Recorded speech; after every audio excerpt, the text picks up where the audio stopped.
Tapos sleep. Parang kumakanta. Mindset. Para may drama. And...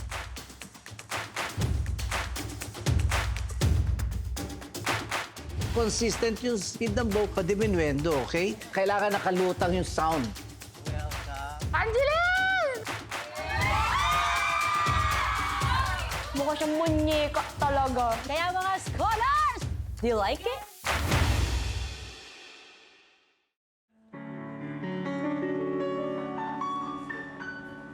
Okay. Susunod nating aaralin yung song ni Angeline Quinto. Familiar ba kayo doon? Yung patuloy ang pangarap. Maganda kasi ibig sabihin ng kanta eh. Ako, nakaka-relate ako doon. Kapag ganun ako, kasi totoo sir, kasi parang natatandaan ko nung elementary ako, ayun yung naging graduation song namin nung elementary ako, kung hindi ako nagkakamali. Sobrang nakaka-relate kasi ako dun sa song. Kasi sir, yung title pa lang, Patuloy ang Pangarap. Simula pa lang ng bata ako, napapakinggan ko na siya. Tsaka laging kinakanta sa bayan. Hala, ito na. Matutugtog ko na yung laman ng bahay namin. Yung kanta na yun. Sa isang pangarap. Yun lang po. Alam niyo kung sino makaka-relate dito? Yung original na scholar ng Manila Philharmonic. Yung kasama din ni Leria before, si Teacher Dodong. Kilala niyo si Teacher Dodong, of course, di ba? Siya, yun. Yun talaga nagsimula talaga sa wala, zero. Hello, I'm Dulcissimo Esterado Jr. At dati rin po akong scholar and ngayon ay nagtuturo na po ako sa Park Foundation.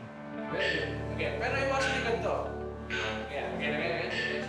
Kung hindi po ako nagkakamali, siguro mga 14 to 15 years old po ako noon. Sila Sir Rodel po yung pumunta sa bahay. Dumaan lang po sila dun sa skinita namin. Tapos nung sabi ni sila Sir Rodel na, para to sa mga bata, gusto namin turuan ng music for free. Doon po ako nag-start bilang isang contrabass player. Pero wala pong idea kung ano po yung contrabass player. Kasi in the first place, wala naman po akong idea sa music eh.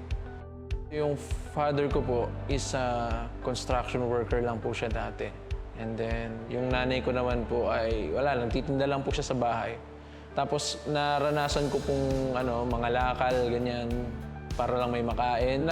Nagko-collect po ako ng mga plastic bottles, mga yero-yero, ganyan, mga bakal-bakal. Doon po sa amin, sa Tondo. Sa mga basurahan, walang-wala kasi talaga eh. And then, naranasan ko rin po yung magbalat ng bawang. Per kilo po yon, per sako. Parang lang yun eh, 15 kilos. 75 pesos ata.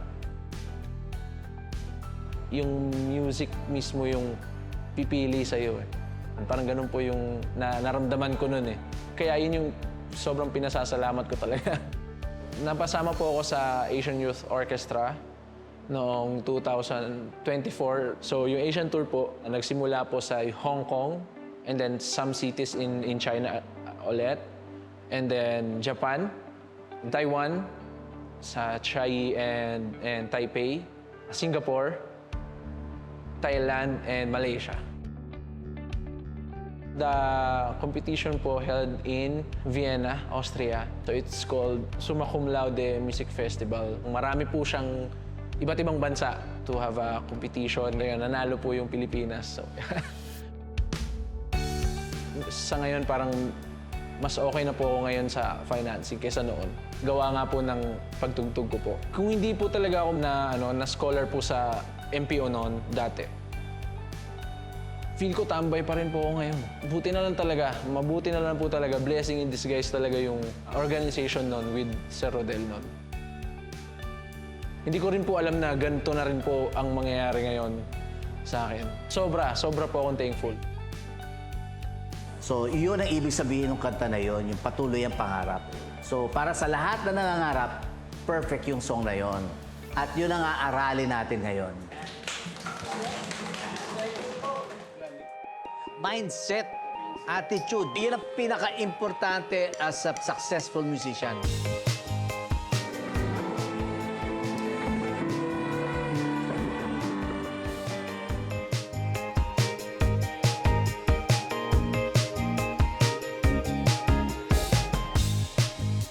Kung di pa ako nagkakamali, parang ayun po yung nagpanalo po sa kanya sa contest.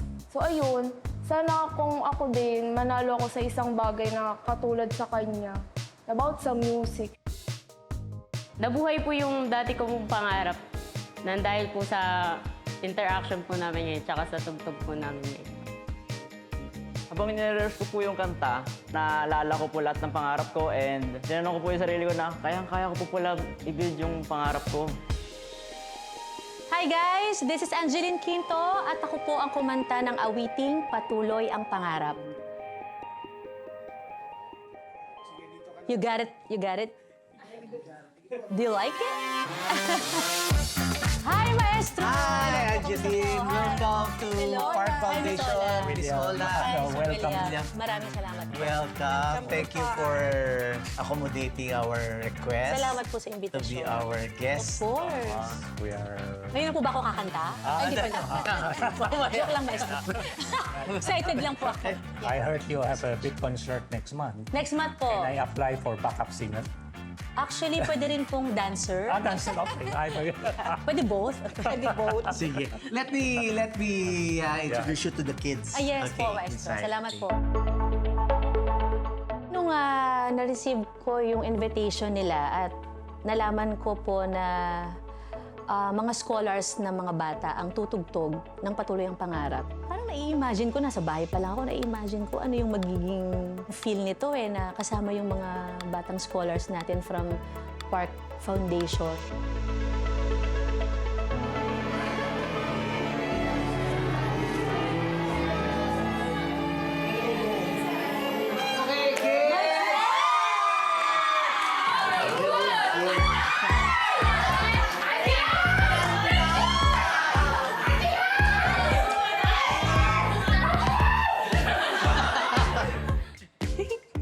Napasigaw ako kasi, lagi ko siya nakikita sa TikTok. Nag-viral nga siya na, yung sa concert ni Regine, na sinigaw niya yung pangalan, Regine!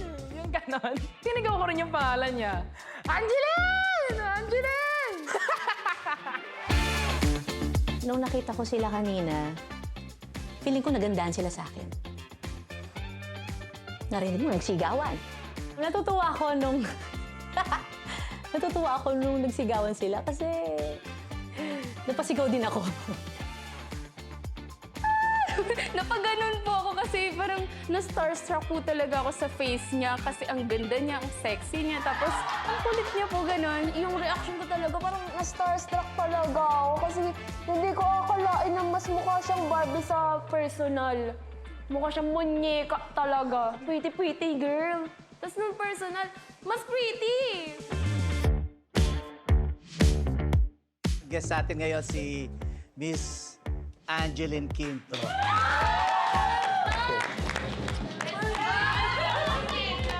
Hello, my friends. How are you? Ito ang aming mga kids, ang aming mga Maestro, scholars. parang may nakita po akong kamukha ko dito. Sino? Okay. Siya po. Okay.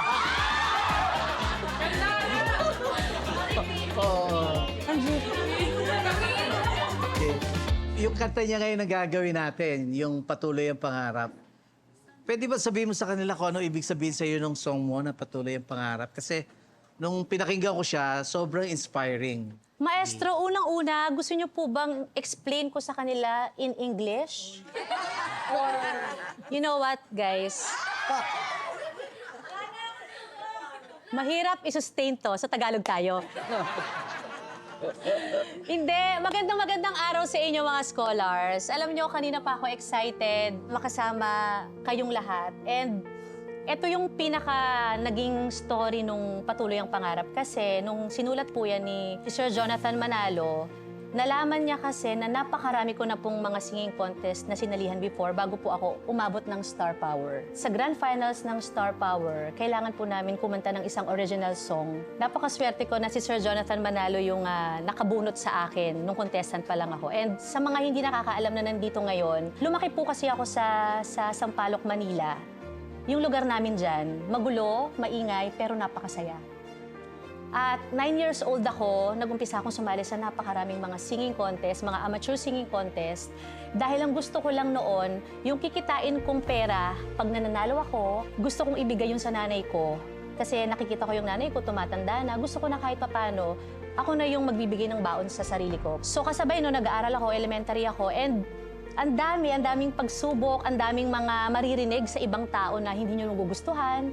Pero ang maganda doon, ang focus ko talaga ay kumanta. Ganun ko kamahal ang music, ganun ko kamahal ang pagkanta. So yun ang lagi kong dinadasal, Lord, ibigay mo lang sa akin to. Gusto ko lang mabigyan ng maayos na buhay ang nanay ko. Gusto kong patunayan sa mga taong hindi naniniwala sa akin na kapag may pangarap ka, kayang-kaya mong abutin. Basta may pangarap kayo, yakapin niyo yung pangarap niyo. Last week, gumraduate ako ng college. At iyan ang lagi kong sinasabi mga scholars, walang pinipiling edad ang pagtupad ng mga pangarap. Kahit saan tayo nanggaling, kahit ano ang kinalakihan nating buhay, hindi yun magiging hadlang pag ang pangarap ninyo ay nasa puso nyo. Lagi ko nga sinasabi sa mga kaibigan ko, pag ang pangarap mo narinig ng ibang tao at tumawa sila, ibig sabihin, malaki ang pangarap mo. Okay lang yon. Kasi before, pag nangangarap ako, sinasabi ko sa mga kaibigan ko, gusto ko pag lumaki ako, yung bahay namin may swimming pool. Tinatawanan ako ng mga kaibigan ko, swimming pool daw, oh. Nagkatotoo. Nagkaroon kami ng swimming pool sa bahay. At yun ang naging gift ko sa nanay ko. So bago nawala ang mama ko, natupad ko yung pangarap na yon. At yun ang gusto kong maipasa sa inyo. Alam niyo kung bakit? Kasi darating ang araw, kapag minahal niyo yung pangarap ninyo, pag pinagdasal niyo ang pangarap ninyo, pag nagtiwala kayo sa sarili ninyo, isang araw, kayo na yung magiging inspirasyon ng mga bagong henerasyon. Kaya mga scholars, patuloy ang pangarap. Ayun! Nakarelate ako doon. Yeah. Parang kami ng pinanggalingan, ganun din. Wala din ako doon. Basta sa inyo. Nung kinausap ako ng founder na si Wilmer, my friend, gusto niya ituloy ito, sabi ko, tulungan kita kasi yun ang gusto ko talaga, no? Ma-share ko sa inyo yung storya tulad ni Angelina. Very inspiring. So, thank you Salamat so much. po. Thank you po. So much. Thank you so much. Okay. Kambal, are you okay? Paparinig natin kay Angeline yung ating pin-repair na ano. Okay.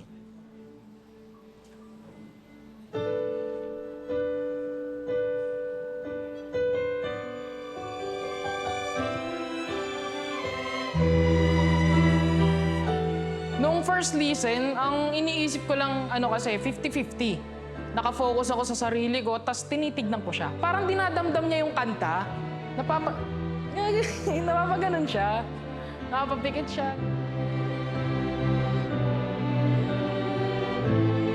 Fulfillment po yung nararamdaman ko po nung araw po na tinutugtugan po namin siya ng yung first listen po namin sa kanya. Kasi marami po siyang na-inspire ng mga bata, lalo na po dun sa amin kasi lagi po siyang pinapatugtog talaga.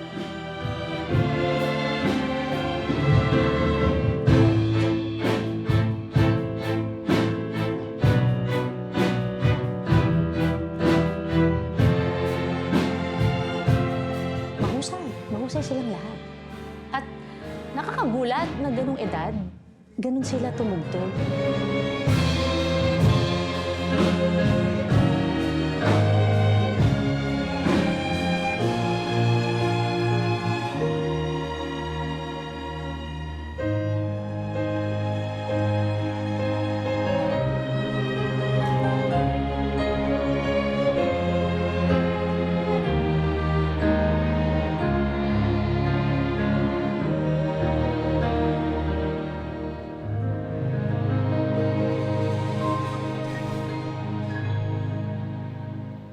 Amazing!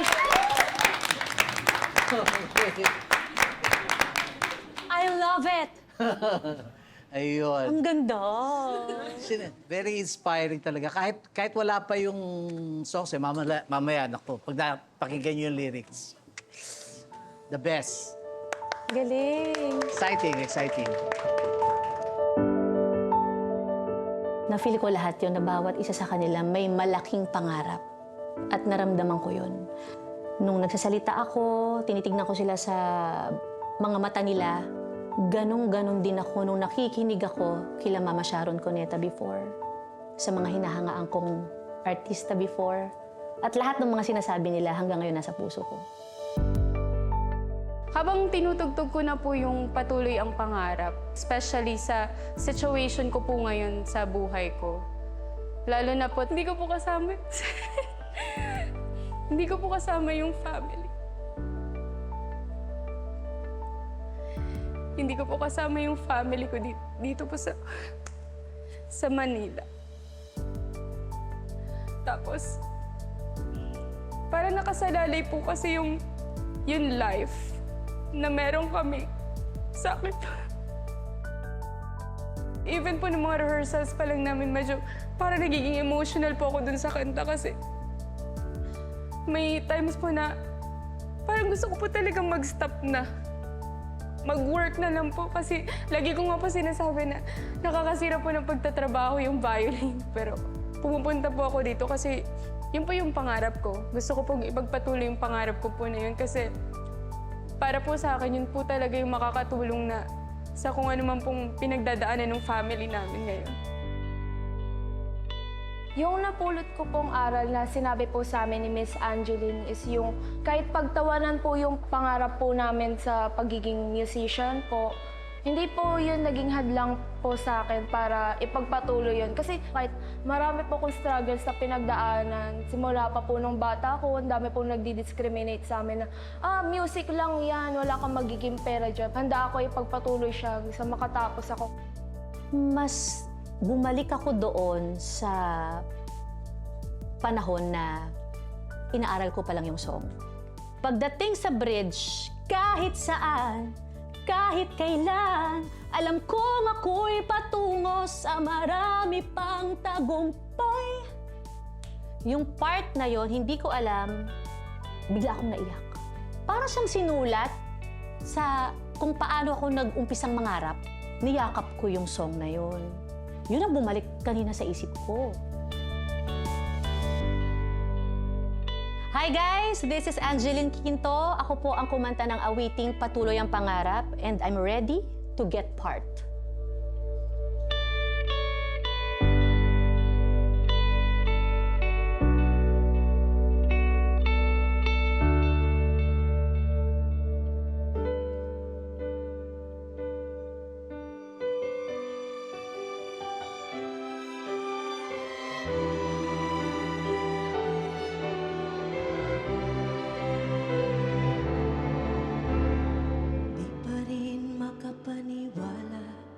Sa lahat ng nangyayari, pangarap parang kailan lang sa panaginip ko'y nakita.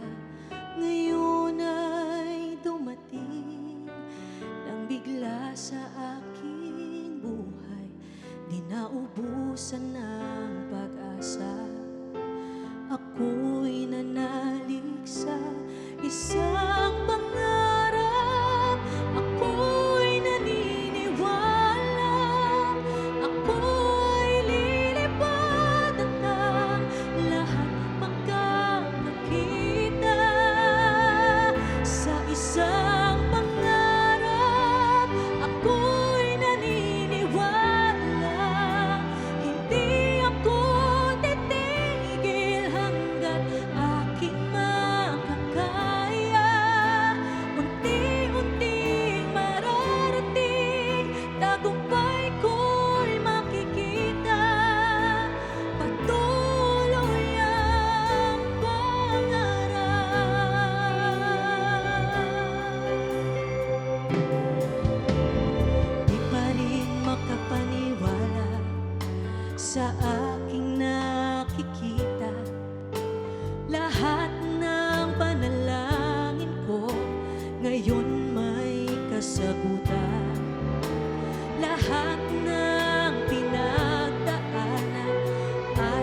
Good take. Thank you, guys. Good take. Yung puso ko po, parang kumikirot siya na, kirot na masaya, yung ganon. Ina-idolize mo siya na gustong-gusto mo siyang mapanood sa TV, especially sa ASAP, ganon. Tapos, one day, makikita mo na lang siya, nandiyan na siya sa tabi mo pa. Kinikilig talaga ako, sir.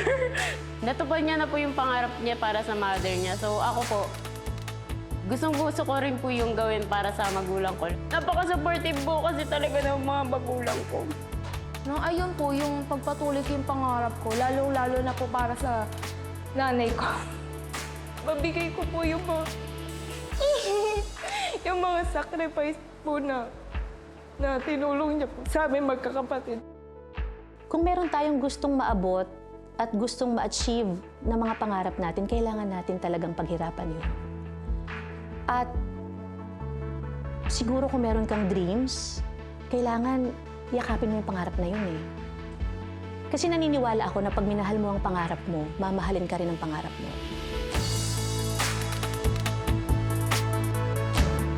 Guys, this is Angeline Quinto and I just got